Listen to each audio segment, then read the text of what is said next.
everyone and welcome to my channel Commerce Minded. My name is Priya Anand and in this video we will be discussing goods and service tax.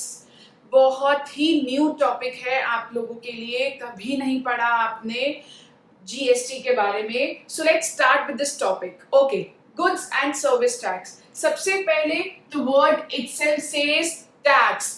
It means the amount which we have to pay to our government. एक तरीके का पैसा है tax जो हमें अपनी सरकार को, अपनी गवर्नमेंट को पे करना होता है. बट एक डिफरेंस है गुड्स एंड सर्विस टैक्स और बाकी टैक्सेस में. Goods and service tax is an indirect taxation. Indirect tax का मतलब है that we don't have to pay this tax directly. हम इनडायरेक्ट तरीके से अपनी गवर्नमेंट को ये वाला अमाउंट पे कर रहे हैं गवर्नमेंट को. अब बात आती है कि हम किस तरीके से इनडायरेक्टली हम गुड्स एंड सर्विस टैक्स अपनी गवर्नमेंट को पे कर रहे हैं. तो मैं आपको बता दूं कि गुड्स एंड सर्विस टैक्स सिर्फ सप्लाई ऑफ गुड्स या फिर सर्विसेज पे लगता है. जब भी हम कोई सेल कर रहे हैं या परचेज कर रहे हैं किसी भी गुड्स की या सर्विसेज की विद इन अ स्टेट और इंटर स्टेट, तो हमारा जीएसटी लागू हो जाएगा हमारे इनवॉइस प्राइस पे. जितने की चीज हम ले रहे हैं उस अमाउंट पे जितना भी परसेंटेज प्रिस्क्राइब्ड है जीएसटी का, वो लग के ऐड होके ही वो एक्चुअल इनवॉइस प्राइस और actual amount to be paid और टू बी टेकन माना जाएगा. So GST is basically a tax or an amount which is added to the invoice price while dealing in goods or services within a state or interstate. तो इसके जैसे कि मैंने आपको बोला कि गुड्स एंड सर्विस टैक्स लगता है प्राइस पे जो हम ले रहे हैं या बेच रहे हैं. बट एक डिफरेंस है, it is applied on value added. Goods and service tax हमेशा वैल्यू एडेड पे ही लगता है. अब ये वैल्यू एडेड मैं आपको थोड़ी देर में बताऊंगी, so stay tune to my video. आइए, तो मैं कह रही थी, तो मैं कहाँ थी, मैं कह रही थी कि गुड्स एंड सर्विस टैक्स हमेशा एक सप्लाई, एक सेल पे लगता है जब भी हम कोई गुड्स खरीद रहे हैं या फिर बेच रहे हैं इंटर स्टेट या फिर विद इन अ स्टेट. तो इसलिए इस गुड्स एंड सर्विस टैक्स के 3 टाइप्स होते हैं. Number 1 state goods and service tax, central goods and service tax and finally integrated goods and service tax. ये दोनों टैक्सेस तब लागू होते हैं, तब ऐड होते हैं हमारे इनवॉइस प्राइस में जब हम विद इन अ स्टेट कोई transaction, with in a state कोई सेल परचेज कर रहे हैं. लेट्स से महाराष्ट्र में पुणे टू मुंबई कुछ चीजें परचेज हो रही हैं या सेल हो रही है, तो उस पे एसजीएसटी और सीजीएसटी लगेगा. तो अगर कुछ विद इन अ स्टेट हो रहा है तो ये दोनों हमारे जीएसटी लगेंगे, एंड अगर इंटर स्टेट हो रहा है तो लगेगा हमारा IGST, integrated goods and service tax. So let's revise. में फिर से बताती हूँ, गुड्स एंड सर्विस टैक्स एक तरीके का टैक्स है जो कि हम अपनी गवर्नमेंट को पे करते हैं इनडायरेक्ट वे में. That's why it is known as indirect taxation. में हम डायरेक्टली जाके अपनी सरकार को फॉर्म नहीं भर रहे हैं, या मैं अगर कोई सामान लेकर आ रही हूँ तो मैं डायरेक्टली जाके गवर्नमेंट को पैसे नहीं पे कर रही हूँ. मैं उस सामान जो मैंने लिया है उसमें जीएसटी लगा है, उसको पे किया है, तो इसलिए इसे इनडायरेक्ट टैक्सेशन कहा जाता है. B, it is applied on supply, sale of goods और सर्विस. कुछ परचेज कर रहे हैं, कुछ सेल कर रहे हैं, बट इसमें भी एक एग्जेम्पशन है. हम सारी चीजों पे नहीं टैक्स जीएसटी देते. कुछ अल्कोहल, लेट्स से अल्कोहल है जो ह्यूमन कंजम्पशन के लिए होती है, पेट्रोलियम है, या कोई इंपोर्ट हो रही है गुड्स एंड सर्विसेज, उन सब चीजों में हमारा गुड्स एंड सर्विस टैक्स नहीं लगेगा. अगर लेट्स से मैंने कोई इलेक्ट्रॉनिक आइटम लिया है, कोई टेलीविजन खरीदा है या फिर कोई कंप्यूटर खरीदा है, तो इन सब चीज़ों में मेरा जीएसटी लग के आएगा. चेयर खरीदी है, बेड खरीदा है, एक्सेट्रा, तो इन सब चीज़ों में मैं लेने के बाद उस पर जीएसटी भी पे करूंगी। तो मेरे बिल अमाउंट में ये दोनों चीजें भी ऐड होएगी, central GST and state GST, दोनों जीएसटी का अमाउंट लगेगा। मैं आपको एक एग्जांपल दे रही हूँ। लेट्स से मैंने 1000 की चेयर खरीदी, 1000 उसका अमाउंट था, और इस पे मेरा एसजीएसटी और सीजीएसटी था लेट्स से 10% ईच। वैसे तो 10% नहीं है, मैं हाइपोथेटिकल ले रही हूँ। लेट्स से कि 10% ये है स्टेट जीएसटी एंड 10% ये है। अब 10% ऑफ 1000 क्या हो जाएगा? 100, और 10% ऑफ अगेन 1000 100। तो मेरा अमाउंट बन गया 1200 अमाउंट, 1200 आफ्टर जीएसटी। तो मैं एक्चुअल अमाउंट जो अपने दुकानदार को, जिससे मैंने चेयर खरीदी है, ऑफिस चेयर लेट्स से, वो मेरा अमाउंट होगा 1200। वाई? बिकॉज मुझे जीएसटी भी पे करना पड़ेगा। तो this is what GST is. अब मैंने आपको बोला कि जीएसटी वैल्यू एडेड पे लगता है, वैल्यू एडेड। तो ये जो मेरा अमाउंट है, ये एक तरीके का मेरा प्राइस है, एक तरीके का तुम कह सकते हो कि एक वैल्यू एडेड है। जो मैंने पे किया 1000 पे किया मैंने टैक्स, क्योंकि मैं खरीद के लाई। अब जो शॉपकीपर है चेयर वाला, वो जीएसटी किस तरीके से पे करेगा सरकार को? क्योंकि उसने तो ये चेयर किसी मैन्युफैक्चरर से भी खरीदी होगी, राइट? तो किसी मैन्युफैक्चरर से भी लेट्स से उसने 500 रुपए की खरीदी होगी और मुझे बेची 1000 में। बट ऐसा थोड़ी है कि उसने 500 रुपए में भी जीएसटी लगा होगा, जीएसटी लगा के मिला, और यहाँ पे उसने 1000 रुपए में मुझसे जीएसटी लिया, तो 500 का जीएसटी भी देगा और 1000 का जीएसटी भी देगा सरकार को? नहीं, वो केवल वैल्यू एडेड पे देगा।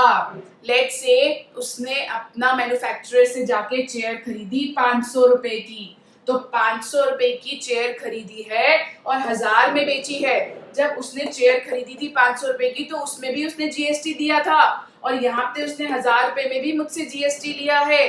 तो वो जीएसटी जो सरकार को पे करेगा, वो सिर्फ वैल्यू एडेड पे करेगा, और इस केस में वैल्यू एडेड है मेरा ₹500।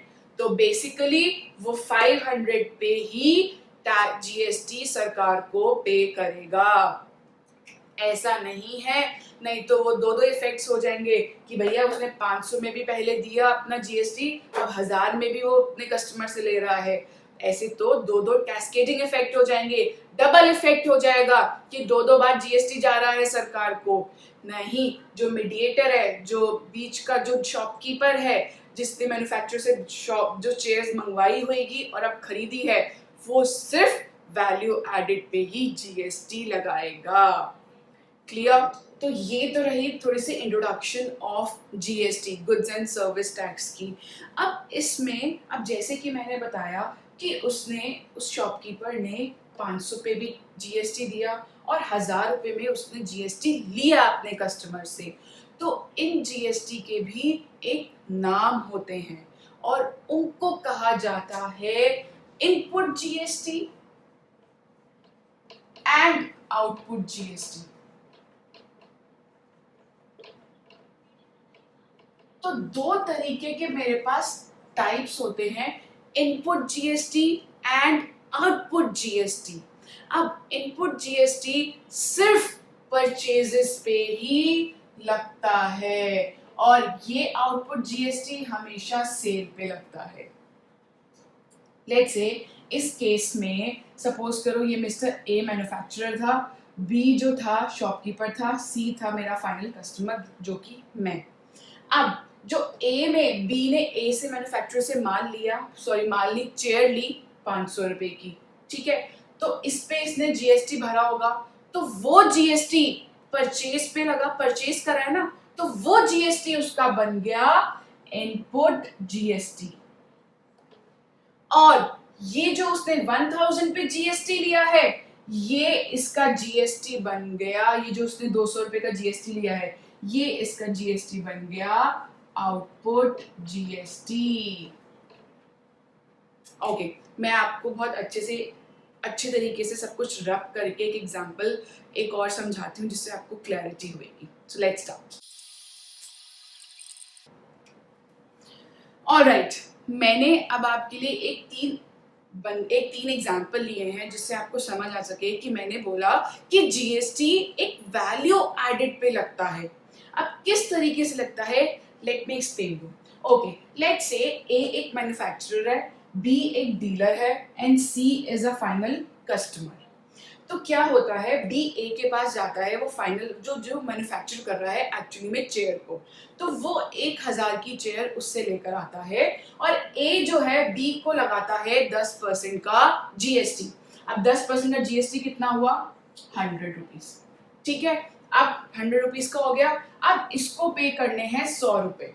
ठीक है, अब बी के लिए ये 100 रुपए हो गए इनपुट जीएसटी। क्यों भाई, क्योंकि भैया 100 रुपए इनपुट जीएसटी इसलिए है क्योंकि उसने परचेज करी है, तो ये उसका हो गया इनपुट जीएसटी। अब क्या हुआ, अब उसने 1000 के जो चेयर्स खरीदी थी वो सी को इसने बेच दी 2000 रुपए में। कितने में बेच दी, 2000 रुपए में। अब 2000 पे वो 10% चार्ज करेगा सी से जीएसटी, तो 2000 का 10% क्या हुआ, 200 रुपए। अब ये जो 200 रुपए है ये इसका बन गया output GST. Output GST sale के टाइम पे लगता है और input GST when we are purchasing any item. Clear. अब इसमें एक चीज है, मैंने आपको बताया कि जीएसटी जो होता है कैस्केडिंग इफेक्ट, डबल इफेक्ट को रिमूव करता है। किस तरीके से, लेट मी एक्सप्लेन। अब यहाँ पे उसने 1000 पे ऑलरेडी 100 रुपए का जीएसटी पे कर चुका है और नेक्स्ट कस्टमर से उसने 2000 पे लिया। अब ये 200 रुपए का नहीं अमाउंट, जो ये 200 रुपए वो अमाउंट नहीं है जो फाइनल वो सेंट्रल गवर्नमेंट या स्टेट गवर्नमेंट को जीएसटी देने वाला है। ये 200 रुपए का नहीं है वो अमाउंट जो फाइनली वो गवर्नमेंट को पे करने वाला है। वो एक्चुअली वैल्यू एडेड पे ही जीएसटी पे करेगा। वैल्यू एडेड का मतलब है जितना उसने प्रॉफिट कमाया है। अब यहाँ पे 1000 की चेयर थी, 2000 में बेची, तो कितना प्रॉफिट हुआ, कितना वैल्यू ऐड हुआ, यहाँ पे 1000 रुपए का वैल्यू ऐड हुआ। क्लियर, 1000 रुपए का वैल्यू ऐड हो गया यहाँ पे। अब इस 1000 रुपए में ही वो सेंट्रल गवर्नमेंट को जीएसटी पे करेगा, तो फाइनल जीएसटी पेबल हो गया 10% ऑफ 1000 इज 100। तो इस केस में जो बी है, शॉपकीपर है, वो फाइनल जीएसटी सेंट्रल गवर्नमेंट को या स्टेट गवर्नमेंट को कितना अमाउंट पे कर रहा है, 100 रुपीज। और जो ए था उसमें तो कुछ भी नहीं था वैल्यू एडेड, बिकॉज वो तो खुद मैन्युफैक्चर ही कर रहा था। ठीक है, नील था। तो इस केस में वो केवल 1000 रुपीज में ही पे करेगा, ये 100 रुपीज का ही अमाउंट पे किया जाएगा। क्लियर।